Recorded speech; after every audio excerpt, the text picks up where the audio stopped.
అండి, welcome to one more snack recipe. ఈరోజు మన స్నాక్ వచ్చేసి పల్లి పట్టి, పప్పు చెక్క, పల్లి చిక్కీ అని దీనికి పేర్లు.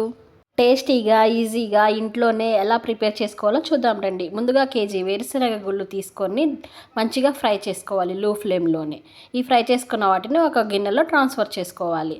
తర్వాత పైన పట్టు మొత్తాన్ని తీసేసుకోవాలన్నమాట. చక్కగా వాటిని ఒక 2 బద్దల కింద చేసుకొని ఉన్న పొట్టంతని చెరిగేసుకోవాలి. కేజీ వేరుశనగ గుళ్ళకి కేజీ బెల్లం అయితే సరిపోతుంది. పాకానికి కరెక్ట్ పర్ఫెక్ట్. ఒక హాఫ్ గ్లాస్ వాటర్ తీసుకొని ఒక లో ఫ్లేమ్లో పెట్టుకొని పాకాన్ని రెడీ చేసుకుందాం. ఈలోపు ఒక ప్లేట్కి నెయ్యి అప్లై చేసుకొని పక్కన ఉంచుకుందాం. పాకం మంచిగా ప్రిపేర్ అయిన తర్వాత ముదురు పాకం రావాలి. అప్పుడు పాకానికి ఉన్న కలర్ని బట్టే మనం పాకాన్ని చూసుకోవాలన్నమాట. ముదురు బంగారం రంగులో వస్తే పాకం మనకి పర్ఫెక్ట్గా రెడీ అయినట్లే. ఈ పాకాన్ని ఇలా ముద్దగా చేసుకొని సౌండ్ వస్తుంది. పాకాన్ని అలా కొట్టినప్పుడు ఆ సౌండ్ వస్తే మనకు పాకం పర్ఫెక్ట్గా రెడీ అయినప్పుడే అప్పుడు మనం రెడీ చేసుకున్నటువంటి ఈ పల్లీలు, వేయించి పెట్టుకున్న పల్లీల్ని పాకంలో పోసుకోవాలి. చక్కగా తిప్పుకొని ఆ పాకం మొత్తం పల్లీలకి అయ్యేలాగా తిప్పుకోవాలన్నమాట.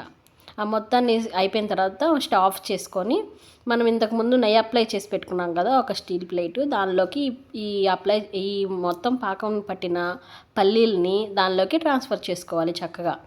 చక్కగా అలా గిన్నెతోటి అలా ఒత్తుకుంటే చేతులు అలా కాలకుండా ఉంటాయి.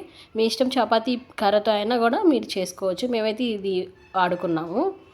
పర్ఫెక్ట్గా వేడిగా ఉన్నప్పుడు ఈ ప్రాసెస్ అంతా చేసుకోవాలి. నీట్గా స్ప్రెడ్ చేసుకోవాలి రౌండ్గా ప్లేట్ చుట్టూరు మంచిగా. తర్వాత వెంటనే చాకు తీసుకొని కట్ చేయాలన్నమాట పీసెస్ కింద. చిన్నగా ఘాట్లు పెట్టుకున్నా సరిపోతుంది. అవి బిళ్ళల్లాగా ఊడిపోతూ ఉంటాయి.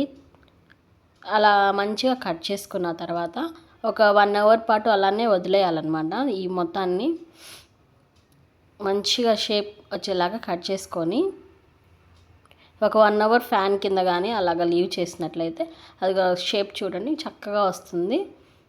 పర్ఫెక్ట్ అయినటువంటి పల్లి చెక్క, పప్పు చెక్క లేదా పల్లి చిక్కీ మనకు రెడీ అయిపోతుంది. హెల్దీగా ఇంట్లోనే మనం రెడీ చేసుకొని తింటే చాలా బాగుంటుంది. చాలా టేస్ట్గా కూడా ఉంటుంది. ఈ హెల్దీ అండ్ ఈజీ రెసిపీ మీ ఇంట్లో కూడా ట్రై చేయండి. హెల్త్కి కూడా చాలా మంచిది. ఎయిర్ టైట్ కంటైనర్లో స్టోర్ చేసుకున్నట్లయితే చాలా రోజుల పాటు ఉంటుంది. మనం ఈవినింగ్ స్నాక్స్ లాగా కూడా తినవచ్చు. మంచిది, హెల్త్కి కూడా మంచిది. పిల్లల నుంచి పెద్దవారి వరకు ఎవరైనా తినవచ్చు. ఓకేనా? Thank you. ఇప్పటివరకు వీడియో చూసినందుకు చాలా thank you. Bye bye. Okay, please subscribe. Tata. ప్యాకెట్స్లో ఉండే ఎమ్మి పప్పు చెక్క ఇంట్లోనే ఇప్పుడు రెడీ చేసుకొని చక్కగా ఎంజాయ్ చేస్తూ తినవచ్చు. Okay, by by. Please subscribe.